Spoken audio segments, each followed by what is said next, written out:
This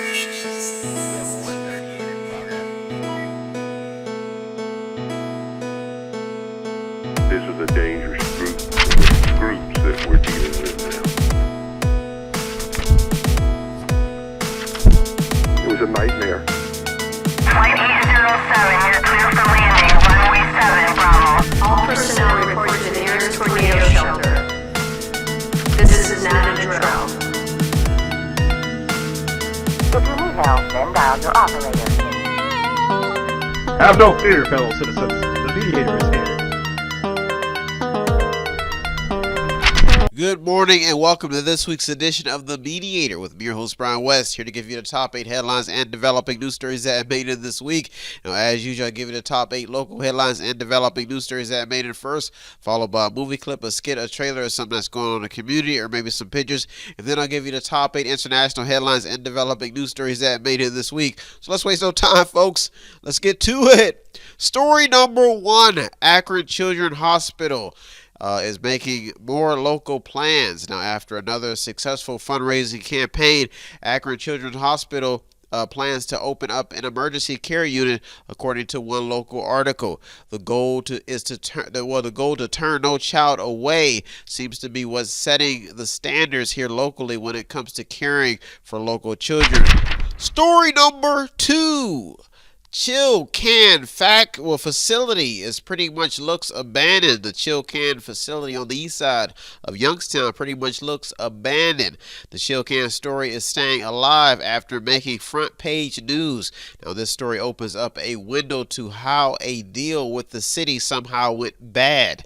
Now, after the city gave tax abatements in hopes of creating more jobs, the deal somehow went sour and also forced some people off of their land to get the plant built and to try to get it up and running. Now, the owner said it was due to COVID-19. There's also some other statements made in this report, but as the delays began to gain attention, Mayor Jamel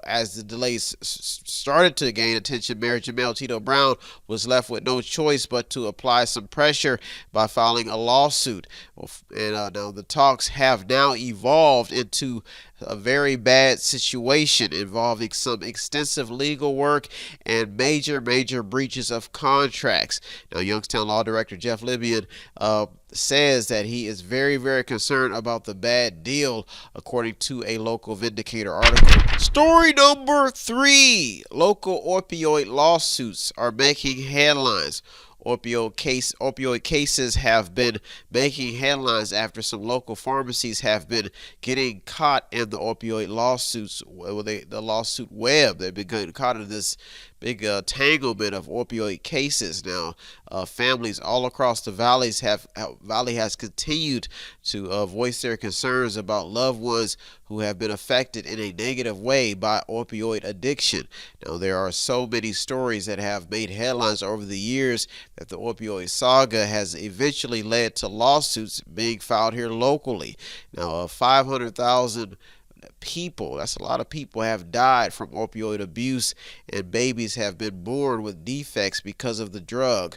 Now, a large number of well-known pharmacies here locally, pharmacy chains, are tied up in this case. Story number 4. Even after marches, violence continues in Youngstown. Youngstown has marched, prayed, and even asked for extra help, but for some reason the violence continues. This headline continues to will continue to shine some light and share story as people share stories about violence. It continues to shine light on a very real topic because the violence keeps going. Now, there were several headlines that made it in this week proving that not much is changing in the field of crime. Now, this story is still developing, but it shows that Youngstown is just one of many cities in America that just can't get over the crime wave, the crime problem. There's so many stories of people getting assaulted, people getting in fights at weddings. Just the crime just will not stop. Just emergency crews coming in, people getting shot, gang violence, children getting shot. This is an ongoing story. That's why story number 4 made it this week. Stop the violence! Stop the violence! Made it this week. Story number 5. Lordstown is hanging on to its electric hopes. Lordstown is hanging on to the hopes of a prosperous future with the announcement of a business deal with Foxconn. Now, Lordstown has been in numerous headlines because of deals with LG Chem, GM, and a handful of other companies providing high hopes for the future of the local job market, job force. This story is still developing because people are looking to see if this deal is going to be what this deal is going to all entail if Foxconn decides to set up shop in town. So this story is still developing. Story number 6. How does Youngstown's financial future look? Money is big when it comes to city life, and COVID-19 brought a lot of financial resources to Youngstown, including the power of the Small Business Administration. Now, meeting budget demands with the rise of inflation for Youngstown's financial director is what got this story in, because inflation includes rising costs, and that means locally too, and for local cities. Now, according to recent reports, Youngstown's financial director Kyle Biasek seemed optimistic with the COVID-19 relief support, but seemed skeptical about balancing the books in the long run. Now, this story is still developing. It has a lot to do with city growth and how much the city can bring in, and how much they can spend with all of this federal aid, COVID-19 money, and what they're allowed to spend it on. Now, voting will also play a big part in how the city's money is spent, because Director of the Mahoning County Board of Elections, Joyce Kale Pesta, she feels that the local turnout will be very low this year at the local election. Now, what this story means is that it all will depend on what administration gets in on how Youngstown's finances will end up. Story number 7 in the top 2 local headlines and developing news stories that made it this week for you, so you will stay informed, be on top of your game, and know what is happening around you. Your awareness is what we shoot for, your awareness to be informed, young lady. Wax on, wax off. Go out there, kid, young lady. Okay, let's get it going. Let's get it going. Story number 7. Local COVID-19 cases continue to peak. Story number 7. When will this COVID-19 go away? I wrote a poem about it. One day I woke up, looked outside, and COVID-19 was gone. Everything was back to normal, and the people began to hug again. Well, that's more of a song, not a poem, but I'm sure you get the picture. We want it all to be gone. After another week of ups and downs dealing with COVID-19, the talk about the controversy brought on by COVID-19 drags on, folks. It doesn't seem to be stopping. COVID-19 remains a debatable conversation, not just locally, but across America. With cases peaking, people continuing to peak, people will continue to fight over how serious we should be taking protocols put in place to combat the spread of this disease. It is a simple fact that a lot of people have just given up, and they've just given up on what the authorities and the people in charge are telling us what to do, and a lot of people just do not care anymore. And that's why story number 7 made it to in the top 2 this week. Story number 8 in the top local headline and developing news story that made it this week. How did Ohio get tangled in a human trafficking ring? People are so horny, they're so ready to get a dopamine rush that they're trafficking people into sex for money. And people are so greedy. Well, I don't want to use the word greedy, but maybe they just need money so bad that they're trafficking human beings. Human trafficking is another issue that often gets swept under the rug. How Ohio somehow got tangled in a web of human trafficking remains a mystery. Human trafficking accounts for the majority of sexual crimes that occur and go unnoticed until someone gets busted. According to the article, some of the people caught in this sting were everyday public servants. The story is still developing because it involved children, which is very, very sad. We adults, we find ourselves doing some very, very freaky things in life, But this story right here will cause us to want to turn and confess our sins and come to the Father, because this is very, very sad.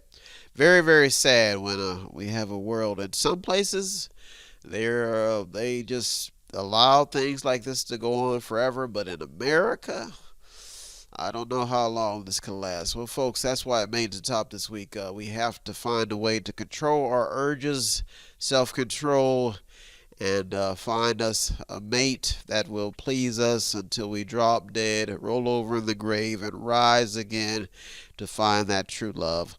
Well, folks, those are our top 8 local headlines and developing news stories that made it this week. I'll be right back with the top 8 international headlines, so don't go anywhere. You're on the Mediator. Me, Brian West. I'll be right back. Hello, everybody. I am here with Pastor Donaldson, and he is running for the Ohio School Board, or Youngstown School Board, City School Board. Now, tell us a little bit about yourself and why you're running. Well, I am Kenneth Donaldson, Sr., and I am running for the Youngstown City School Board seat because I want to really make a positive change in the lives of our kids. I'm high on education. I've got a few degrees, but more than that, I've got relationship and experience that I've built on for 14 years interacting with the kids regularly in Youngstown City Schools. And this is a critical time for our city. We're trying to get out of the HB 70, and so there needs to be leadership that can be trusted. There needs to be character, integrity, and as well as courage. And so I'm asking for your vote starting today, actually all the way through November 2nd. And so I've got a passion for our kids. I've coached, I've done mentoring, and I will continue to do that. So I need your help. We need stability on the school board. And Pastor Donaldson is a resident of Youngstown. He served for over 14 years, and he has academic experience, and on top of that, he has been a faithful servant of the community. Don't forget to vote for him at the polls.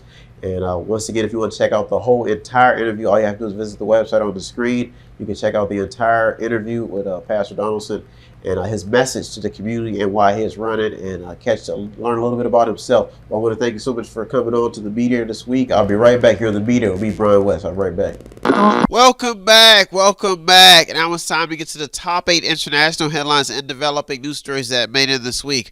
Folks, one thing I have to realize, and I want you to realize, is that nothing has changed. You go outside, you can smell the fresh air. You see people doing things that you never thought that you'd see people doing. But if you take the time to think, folks, nothing has changed. The only thing that has changed is the fact that you have grown up and you've matured to realize that craziness is what it is. Sanity is what it is. Peace is what it is. You have the power to make peace, love, and happiness. Even on your spare day, you can sit down, take a picture of a flower blooming, and be at peace with nature. You can find money, and you can decide if you want to return it or spend it. That's our message from the Mediator. Shining light on thy neighbor, for excellence, grace, and peace. Well, folks, let's get to it. Let's get to it! Story number 1. The world's obsession with Facebook. Very, very amazing story. Privacy and teen mental health. Women, girls, teen and mental health once again has Facebook in the headlines. The world may be so obsessed with the social media site that it may be too late, or the company may be too big to fail. If you want to be exact. Now, almost everyone in the world has a Facebook account. Almost everybody. I didn't say everybody. The website has more than 2.85 billion monthly active users. That's monthly active users. Facebook is used so much that when the site went offline for just a few hours this past week, 2.85 billion people felt like life they felt what it was like in life without the website, and they were very, very concerned. It was like they were missing something. It's a very, very sad state we're in right now. Now, what this all means for the future of Facebook has a lot to do with the founder and current CEO's plans, Mr. Mark Zuckerberg.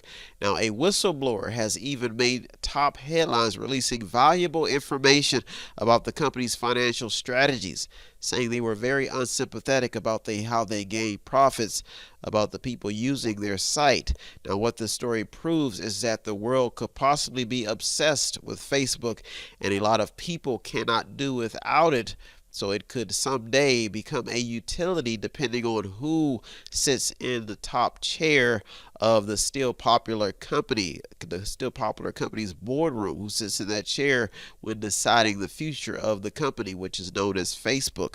Now, like everything else surrounding these stories, do you blame Facebook or do you blame the users? Big, big headline. That's why story number 1 made it this week. Story number 2. Is cancer treatment a cash cow, or are researchers really making progress? Now, this is a very interesting story that has many different opinions, many different debatable topics, but it's cancer. Now, it's Breast Cancer Awareness Month, folks, and cancer treatment is creeping into headlines because of that one main point, is because it's Breast Cancer Awareness Month. Now, over the years, scientists have tried to find better ways to treat this still debilitating disease. Now, there is a debate surrounding this key topic. There's a debate because people want answers to these following questions, like, has cancer research made cancer treatment better? That's one question. Another question, what is the data showing when it comes to survival rates? Are people surviving or are they suffering? And if they didn't have to suffer, would they live longer if they wouldn't have got the treatment? Now, there's another question. Is anyone profiting off of the cost of cancer treatment? These bills are high, lots of money. Here's another question. Do people know about other herbal options or ways to treat cancer when having to choose their treatment plans? There are stories that some people who changed their diet often found a better way or after lived longer. They've lived longer and a better way to treat this disease.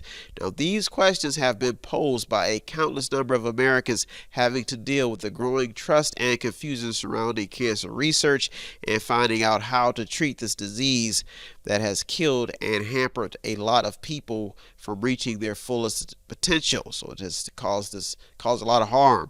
Now, this story will always be a real deal story because cancer is still a problem.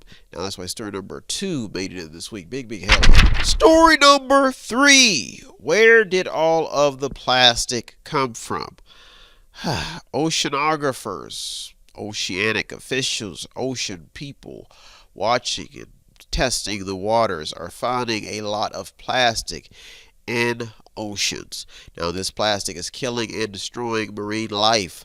Now, plastic stories have drifted in and out of the headlines recently, but has put a lot of attention on where did all of this plastic come from in the first place, and what effect will it have on the planet in the future if we keep it up.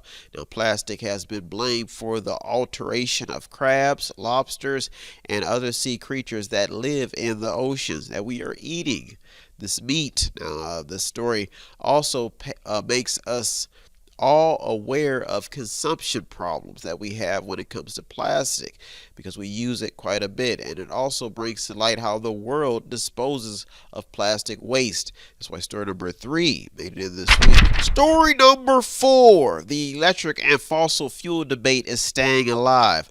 The world needs fossil fuels, so the question of why the needed resource is under attack remains a top concern. Fossil fuels are so needed that even electric vehicles need them to run, because they need something to generate the energy and the power.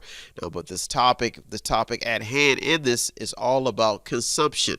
consuming fossil fuels harms the planet. Now, does our consumption, here's a question, does our consumption need to be limited and regulated to meet the concerns of scientists and scientific data proving that climate change is real? But the data is also, well, what scientists want to prove is that we're causing it, and how to prevent it, they're saying, is to stop the use of limit the use of fossil fuels. Now, in this pendulum swing from the right to the left, people need to know more about this growing debatable topic, because it is debatable, because it still can't be proven. Nobody knows if the earth just goes through changes, but the data is showing there's just some people who won some Nobel Peace Prize, well, some prizes, because of the fact that they were proving that climate change is man-made, or the earth is warming. Now, this story is staying alive because at the moment public officials want to pull the plug on traditional sources of energy to try and save the planet that they feel humans are killing. Now, this story involves thought, intelligence, weather patterns, and awareness on what is actually at stake when it comes to the energy market and car market. Now, the simple fact is, if I got that right, that somebody has actually proven that the world is warming and that the earth is changing. So that's why story number 4 made it this week. Well, those are our top 4 international headlines and developing news stories that made it this week. I'll be right back with the top 4. So don't go anywhere. You're in the media. Me, Brian West. I'll be right back. If you want to check out the stories that almost made it in or did make it in, go to our Twitter feed on our website. Check out everything. All of the sources are there. And go to the website. It's method.inc.com. Welcome back. Now it's time to get to the top 4 international headlines and developing news stories that made it this week. The message is clear that mediation is the way. It's the way to get informed, the way to live life knowing that you're aware of what is going on around you. That is a recipe for not only greatness, but for enjoyment, certainty, understanding, and it separates fact from fiction. It's good for you, folks. Don't you want a piece of it? Don't you want to bite it? Don't you want to sip it? And don't you want to consume it, baby? Consume, let the information soak in, and let it be the way that you live from now on. Start today, subscribe, get your mediation fix, baby. Ooh. Let's get to it. Story number 5, refugees in America and their stories. With the fall of Afghanistan, the refugee crisis continues to remain in the top headlines.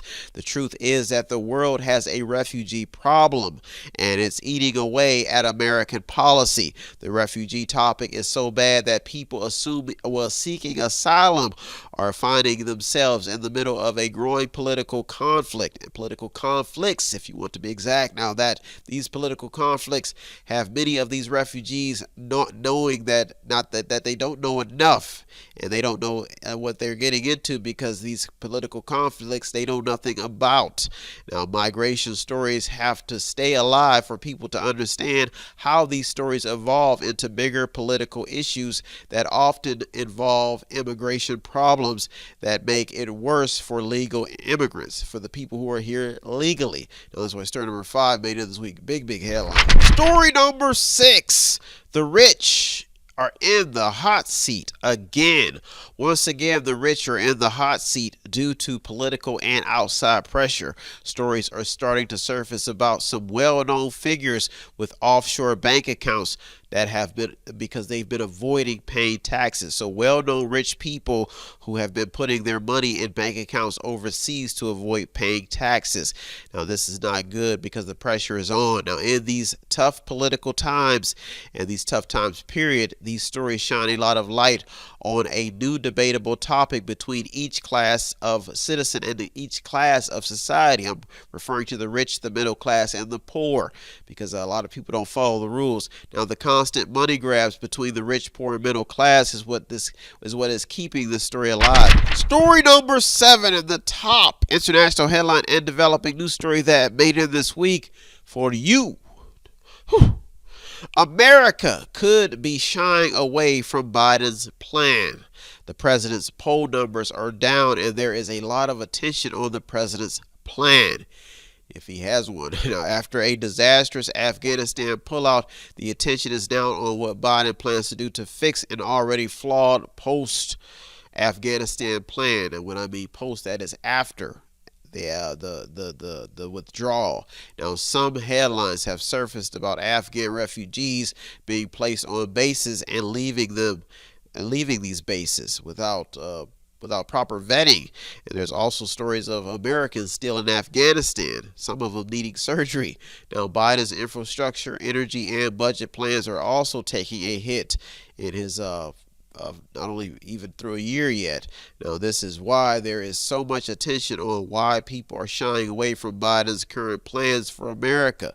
The biggest concern in this story is accountability, and the number one question of how do you pay for such an extensive and expensive plan when the country is already facing a budget deficit yet to be addressed. Story number 8, and the top international headline and developing news story that made it this week. Top story just made it in. Get alert. The brewing fight over vaccines. Nobody likes to be told what to do. That is what I once told a little girl when I was dating her mother, and it didn't get that far. Now, this is because people are being told to take the vaccine. So I was just telling the truth and I was honest, but people don't want to hear honesty. Now, in a battle to keep America free, this story is still gaining steam because it's becoming political, and people feel that they are losing their right to choose, like they don't have a choice. We all have a choice. Now, the vaccine battle is so bad that people are getting in fights, and even pilots are refusing to go to work if they are forced to be vaccinated. Now, this is a real story that could really escalate if it stays alive into something bigger. Now, the truth surrounding this story lies in the fundamental right for humans to be allowed to make a choice when it comes to their health and their health care. Everybody's body is different. Now, this one talking point is what's keeping this story alive. We all have the right to choose, folks. And that's why I made it to the top this week, because when that right to choose is affected, it could cause a lot of problems, and it's causing a lot of problems already. Well, those are our top 8 local and international headlines that I made it this week. I hope you got something out of today's program. I always get something out of doing the research. As usual, I'd like to thank all the news outlets, the journalists, the people on the front lines. You deserve all the credit. I'm just a mediator, the man in the middle. If you want to show us some support, it does not take much. All you have to do is visit the website on the screen, buy something, click on something, watch something, read something, or just sponsor a program. Thank you so much for tuning in this week. I hope you have a nice week, and stay safe, try to be smart, and try to stay healthy. I am out of here. I'll be back next week looking through over 200 or more stories just for you. And don't forget, if you see a local DAV rep out there from Mahoning County, ask them to buy a calendar. I made it for them, for the veterans, to raise funds. Thank you so much for tuning in this week. Have a good week, everybody. Thank you for tuning to The Mediator with me, Brian West. Peace. Have no fear, fellow citizens. The Mediator is here.